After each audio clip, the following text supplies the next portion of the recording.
నమస్కారం city news కి స్వాగతం. ముందుగా ముఖ్యాంశాలు.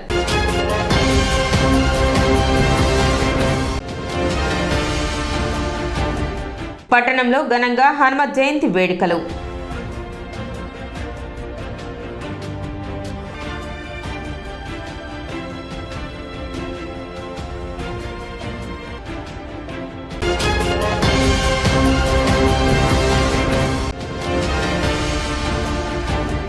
బురేపాలెం రోడ్లన్నీ డంపింగ్ యార్డ్ నుండి వెలువడే వ్యర్థాల కారణంగా తమ యొక్క పంట పొలాలు నిరుపయోగంగా మారిపోతున్నాయంటూ ఆవేదన వ్యక్తం చేస్తున్న ఆ ప్రాంత రైతులు.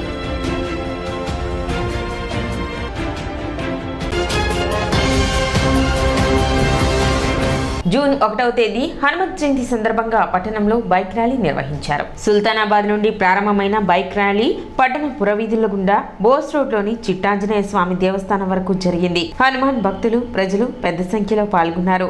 తొలుత శ్రీ విద్యాపీఠం బాలస్వామీజీ పూజా కార్యక్రమాలు నిర్వహించారు. కార్యక్రమంలో జనసేన పిఎస్సి చైర్మన్ నాదెండ్ల మనోహర్ పాల్గొని ఆంజనేయ స్వామి దేవస్థానం నందు ప్రత్యేక పూజలు నిర్వహించారు. అనంతరం జెండా ఊపి ర్యాలీని ప్రారంభించారు. జై శ్రీరామ్ నినాదాలతో పట్టణ వీధులు మారుమోగాయి. కాషాయపు రంగు జెండాలతో చిన్నపిల్లల నుండి పెద్దవారు వరకు ప్రతి ఒక్కరూ ఉత్సాహభరితంగా ర్యాలీలో పాల్గొన్నారు. హనుమత్ జయంతి కమిటీ సభ్యులు కార్యక్రమాన్ని పర్యవేక్షించారు.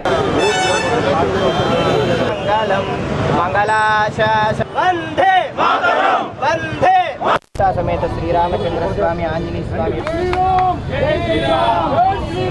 జై శ్రీరామ్.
ఆంజనేయ స్వామి వారి యొక్క అవతరించిన రోజు ఈరోజు చాలా విశేషమైనది.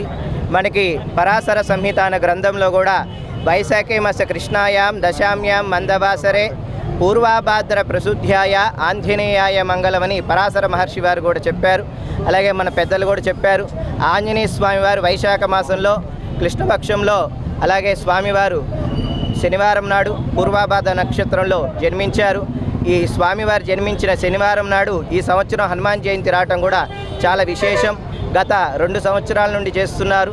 ఈ సంవత్సరం 3వ సంవత్సరానికి ఈ యొక్క హనుమతి యొక్క సేవా కార్యక్రమం చేస్తున్నారు. ఈ హనుమాన్ జయంతి శుభ సందర్భంగా అందరు ఈ బైక్ ర్యాలీ కార్యక్రమం చేయటం మూలాన అందరికీ ఆధ్యాత్మిక చైతన్యాన్ని ఆ సీతారామచంద్ర స్వామి అలాగే శ్రీ ఆంజనేయ స్వామి పరిపూర్ణంగా ప్రసాదించాలని కోరుకున్నాం. పట్టణ బోస్ రోడ్లోని చిట్టాంజనేయ స్వామి దేవస్థానం శతాబ్ది ఉత్సవాలు శనివారం నుండి ప్రారంభమయ్యాయి. తొలి రోజు స్వామివారికి విశేష పూజలు నిర్వహించారు. భక్తులు అధిక సంఖ్యలో పాల్గొని స్వామివారిని దర్శించుకున్నారు. శనివారం హనుమాన్ జయంతి కావడంతో దేవస్థానం వద్ద భక్తుల రద్దీ నెలకొంది.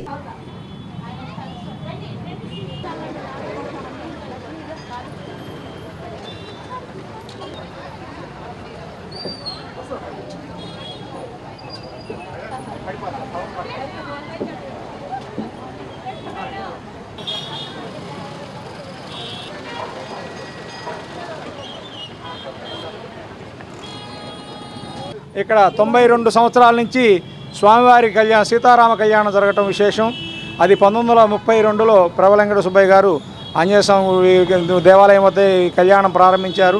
క్రమక్రమంగా 75లో దేవాలయ నిర్మాణం, రాముల వారి దేవాలయం నిర్మాణం అయిన తర్వాత ఈ కళ్యాణోత్సవాలు అనేది రాముల వారి దేవాలయం దగ్గర చేయడం పరిపాటైంది. అయినప్పటికీ కూడా అంకురార్పణ, కలశ స్థాపన అంతా కూడా ఆంజనేయ స్వామి గుడిలోనే జరుగుతూ ఉంటుంది. ఈ విధంగా 2 దేవాలయాలు అనుబంధ దేవాలయాలుగా విరాజిల్లుతూ భక్తుల కోరికలు తీర్చే కొంగు బంగారాలుగా తెనాలి ప్రాంతంలో విరాజిల్లుతున్నాయి. అలాగే ప్రబల వెంకట సుబ్బయ్య గారి 4వ తరం ప్రబల సేతుమాధవ్ గారి ధర్మపత్ని శ్రీమతి వైదేహి గారు, వీరు ప్రస్తుతం వీరి కుమారులు ఆలయ ధర్మకర్తలుగా వ్యవహరిస్తున్నారు. వారు 1987 నుంచి వివాహం అయిన తర్వాత వారి స్వామివారి అనుబంధం, స్వామివారి దేవాలయం మంచి జట్లు పురోగతిని వాళ్ళు సమీక్షిస్తూ గౌరవ పర్యవేక్షణ చేస్తున్నారు. 1987 నుంచి గుడికి ధర్మకర్తలుగా వ్యవహరిస్తూ కుటుంబంతో సహా వస్తున్నాము. ఈ పిల్లలు దూరం ఉండడం మూలంగా రాలేకపోయినారు. అది వాళ్ళకి అప్పచెప్పి వాళ్ళు సన్నిధానంలో సక్రమంగా చేస్తూ నిర్వహణ అంతా నిర్వహిస్తున్నారు. ఈ దేవాలయం 1924 సంవత్సరంలో స్థాపించబడింది. అప్పటి నుంచి సీతారామ కళ్యాణం జరుగుతూ ఈ సంవత్సరం 92వ సంవత్సరంగా సీతారామ కళ్యాణం చేశాము. దీనికి 100 సంవత్సరాలు అయింది స్థాపించి. ప్రబల వెంకట సుబ్బయ్య గారు వారు స్థాపించారు ఈ దేవాలయాన్ని. అనుమతులు లేకుండా నిర్మిస్తున్న సెల్ టవర్ను నిలిపివేయాలని మల్లిపాడు గ్రామ ప్రజలు డిమాండ్ చేశారు. గ్రామంలోని అయోధ్య నగర్లో నివాస గృహాల మధ్య సెల్ టవర్ నిర్మించడం వలన ప్రజలు అనారోగ్య బారిన పడే అవకాశం ఉందని, అనుమతులు లేకుండా నిర్మిస్తున్న సెల్ టవర్ నిర్మాణం నిలిపివేయాలని కోరుతూ గ్రామ ప్రజలు సబ్ కలెక్టర్ కార్యాలయంలో శనివారం వినతి పత్రం అందజేశారు. అధికారులు స్పందించి తమకు న్యాయం చేయాలని గ్రామ ప్రజలు విజ్ఞప్తి చేశారు.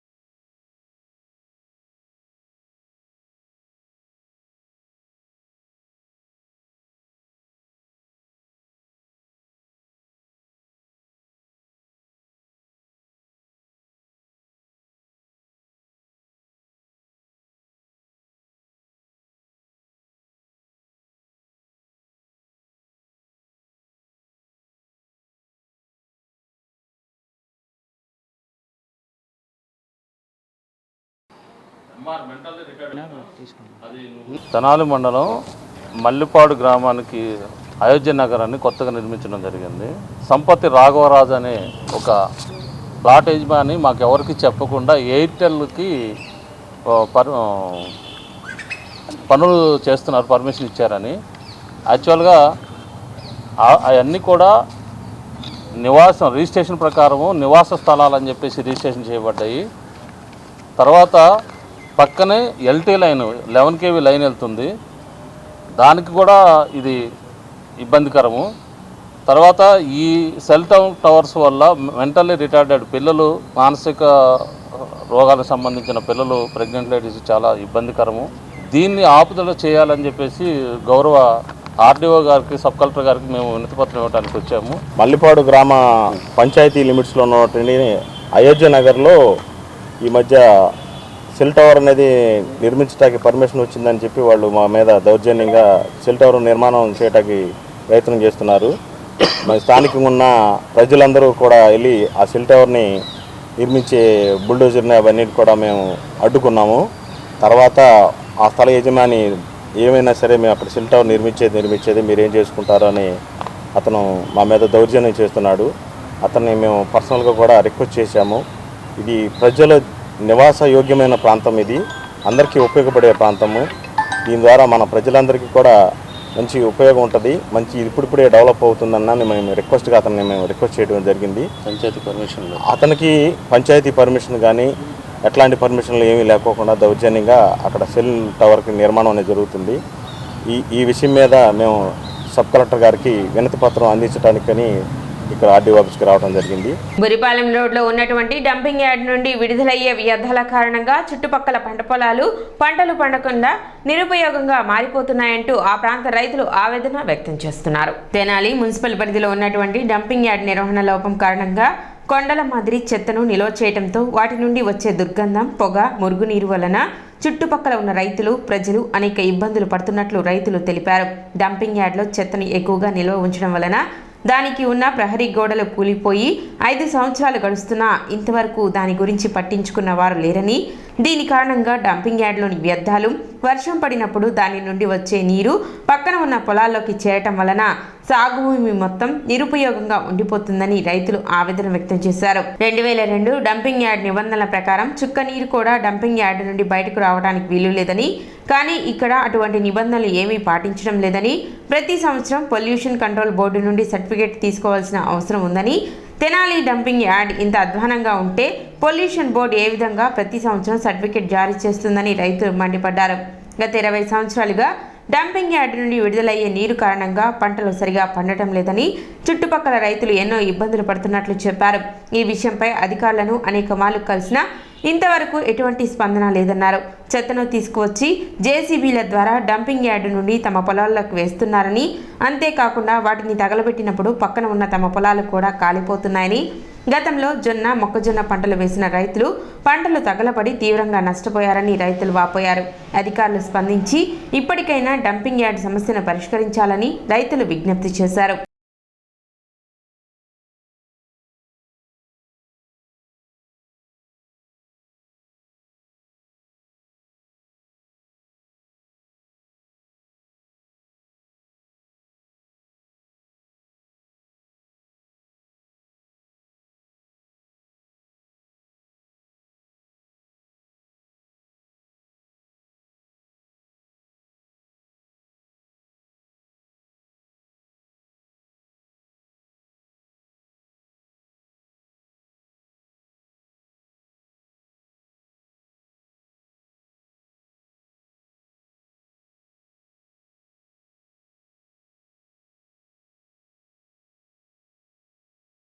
మేము గత 10 ఏళ్ల నుంచి ఈ తెనాలి డంపింగ్ యార్డ్ మూలన అస్తవ్యస్తలు పడుతున్నాం. మీకు వీడియోలు చూపిస్తాం. మీకు దాని గోడలు పడిపోయి 5 సంవత్సరాలైంది డంపింగ్ యార్డ్ చుట్టూ. దాని నుంచి వాటర్ వచ్చి కనీసం 10 ఏళ్ల నుంచి ఇక్కడ 6 ఎకరాల పొలం నిరుపయోగంగా ఉంది. ఎన్నిసార్లు మున్సిపాలిటీ వాళ్ళకి కానీ మేము స్పందన ద్వారా కానీ వాళ్ళకి కంప్లైంట్ ఇస్తే ఏ విధంగా పరిష్కరించాలి. దీన్ని ఎలాగైనా సరే దీనికి సంబంధించిన అధికారులు కానీ చూసి నేను రైతులకు న్యాయం చేయాల్సిందిగా. చూడండి, మీ కళ్ళ ముందే ఎన్ని ఎకరాల పొలం నిరుపయోగంగా, వర్షం పడిందంటే కనుక మొత్తం వాటర్ సీపేజ్ మొత్తం దిగుతుంది. 2002 డంపింగ్ యార్డ్ రూల్స్ ప్రకారం చొక్క నీళ్లు సీపేజ్ కూడా రావడానికి వీలు లేదు, సెంట్రల్ గవర్నమెంట్ రూల్. మరి దీనికి పొల్యూషన్ కంట్రోల్ బోర్డు ఎలా ఇస్తుంది certificate? Every year Tenali municipal board PCB నుంచి సర్టిఫికేట్ తీసుకోవాలి. వీళ్ళకి ఉన్నాయా? కంపోస్ట్ అలా మాది 2 ఎకరాలు ఉంది. గత 20 సంవత్సరాల నుంచి దాంట్లో నుంచి కారే నీరు వల్ల అసలు పంట పండట్లేదు. చుట్టుపక్కల రైతులందరూ ఎన్నో ఇబ్బందులు పడుతున్నారు. దాని గురించి కమిషనర్ గారిని ఎన్నోసార్లు కలిసాం, ఎంత మట్టికి రెస్పాన్స్ లేదు. దాంట్లో నుంచి తుక్కంతా తీసుకొచ్చి మా పొలాల్లో కూడా అనహమాలు జేసీబీలు పెట్టి తోస్తున్నారు. ఎన్నిసార్లు చెప్పినా కానీ దానికి ఉపయోగం లేదు. కొన్నిసార్లు ఆ నిప్పులు తగలబడి పక్కన పంటలన్నీ కూడా నాశనం అయిపోతున్నాయి. చాలాసార్లు మొక్కజొన్న కాలిపోయినాయి. దాని గురించి కనీసం నష్టపరిహారం అడిగినా కానీ ఏ కమిషనర్ కానీ ఏ ఆఫీసర్ కానీ ఏ సార్ కానీ ఇంత మట్టికి పట్టించుకోవట్లేదు.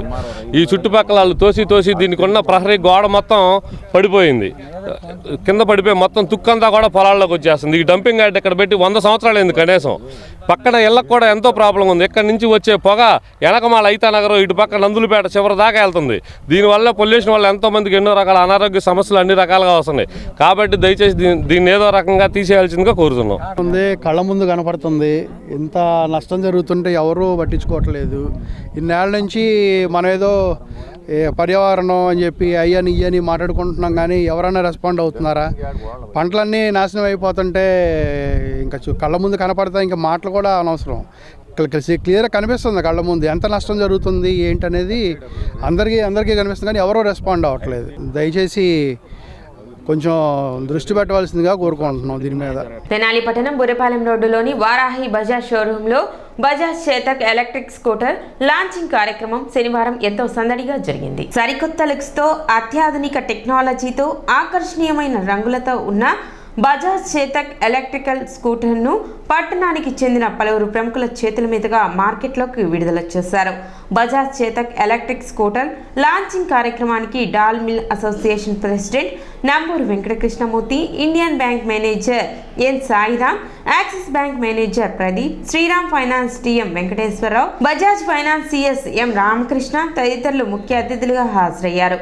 వారాహి బజాజ్ షోరూమ్ ఎండి తటవర్తి శ్రీనివాస్ నేతృత్వంలో షోరూమ్ సిబ్బంది అతిథులకు ఘనంగా స్వాగతం పలికారు.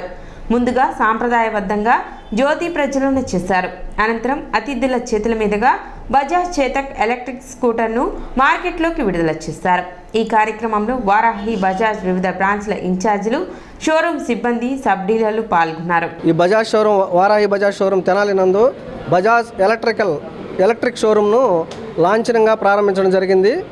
మరి దీంట్లో ముఖ్య అతిథులుగా డాల్ మిల్ అసోసియేషన్ ప్రెసిడెంట్ గారు నంబూరు కృష్ణమూర్తి గారు, Indian bank manager, Axis bank manager Sriram finance DM గారు, మరియు అలాగే బజాజ్ ఫైనాన్స్ సిఎస్ఎం రామకృష్ణ గారు, మా వారాహి బజాజ్ సబ్ డీలర్లు మరియు వారాహి స్టాఫ్. మరి ఈ అవకాశాన్ని ఇక్కడ కొత్త షోరూమ్ని ఇక్కడ తీసుకురావడంలో మరి మా ఎండి సారు శ్రీనివాస్ సార్ కూడా కృషి చాలా ఇది ఉంది. తెనాలిలో ఈ బజాజ్ ఎలక్ట్రికల్ షోరూమ్ను ఈరోజు మరి గర్వంగా తీసుకురావడం జరిగింది. మరి కస్టమర్స్ అందరికి కూడా లేటెస్ట్ టెక్నాలజీతో అత్యధిక సదుపాయాలతో ఈ ఎలక్ట్రికల్ షోరూమ్ బజాజ్ ఎలక్ట్రికల్ షోటర్ ఉంటుంది. బజాజ్ కంపెనీ వారు చేతక్ బండి ఎప్పుడూ అనాదిగా ఉన్న చేతక్ బండి మళ్ళీ రిలీజ్ చేస్తున్నారు. ఇవాళ దాంట్లో భాగంగా ఈరోజు కొత్త బండి ఓపెన్ చేశారు. ఇప్పుడు చిన్న విరామం.